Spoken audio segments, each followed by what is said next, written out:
Hello, aujourd'hui nous présentons les actions majeures de Son Excellence Angeline Ndayishimiye, la première dame du Burundi. Le parcours commence en 2019 où elle a mis en place une clinique mobile pour traiter les maladies oculaires pour redonner la vie dans des campagnes ophtalmologiques, entre autres le cataracte.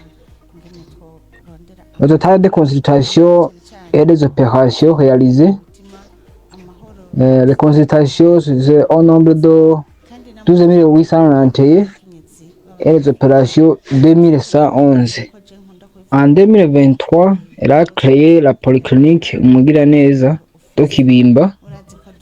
Elle a aussi introduit le centre de fécondation in vitro FIV avec ses enfants déjà nés grâce à ryashimwe kandi ry'abatandukanye b'abakuru b'ibihugu muri Afrika rujejwe amahoro bashaka kuvugana ingene fécondation in vitro.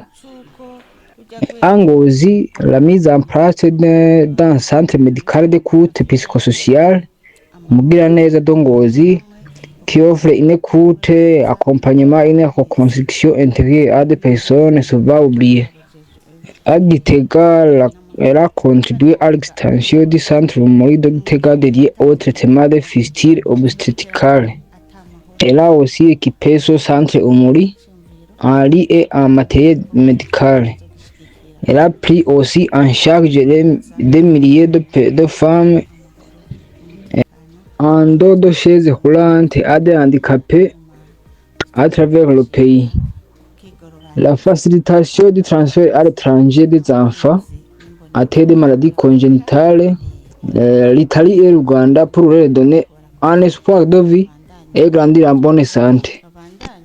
Ce transfert à l'étranger a vu 65 enfants qui ont déjà guéri.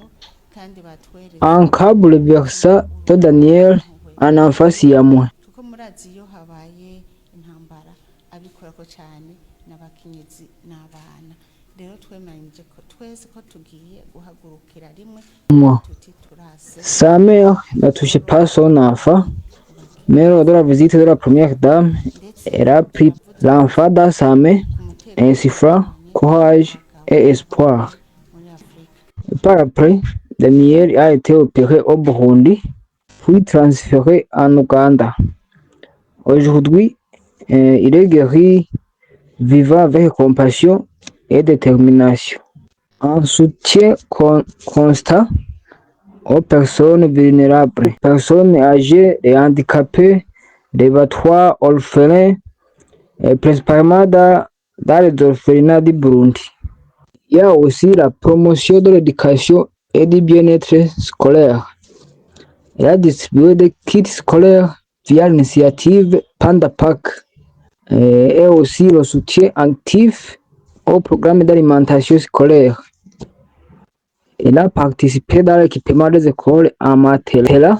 Elle a aussi brisé le tabou de menstruation des jeunes filles en encourageant le dialogue parent-enfant avec courage et sensibilité.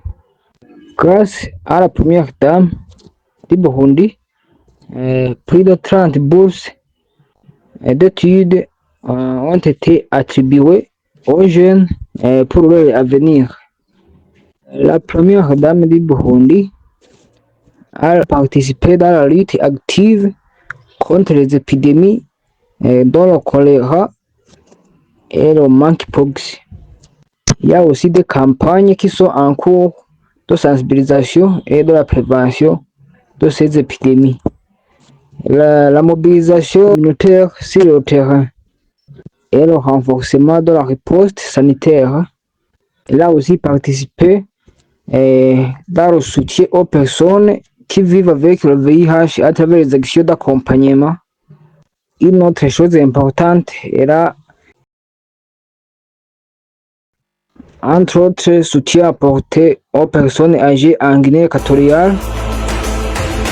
Donc un geste qui dépasse les frontières et rappelle que la compassion n'a pas de nationalité. Vous connaissez aussi le club sportif Pas à Pas bien-être pour tous, qui encourage une vie saine et active pour la promotion du bien-être et de la cohésion sociale.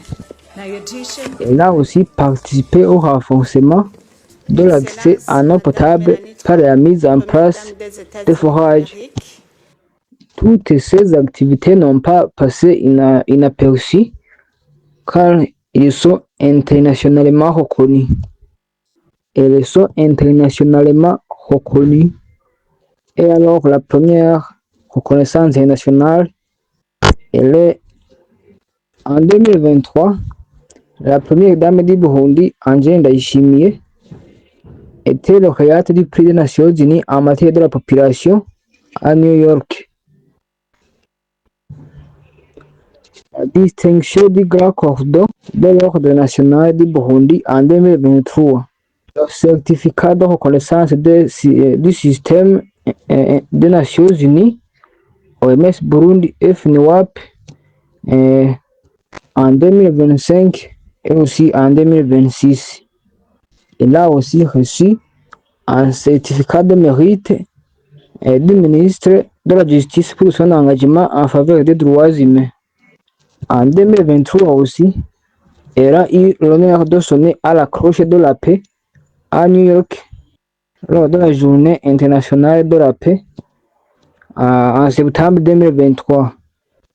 Pas seulement ça, il y a aussi les distinctions prévues en 2026. La Fondation Bonne Action Umugiraneza dont elle est fondatrice, elle recevra un prix des Nations Unies en matière de la population, catégorie institutionnelle attribuée à la Fondation Bonne Action Umugiraneza. Elle aura aussi en 2026 le Global Health Award 2026 décerné par le Royaume-Uni.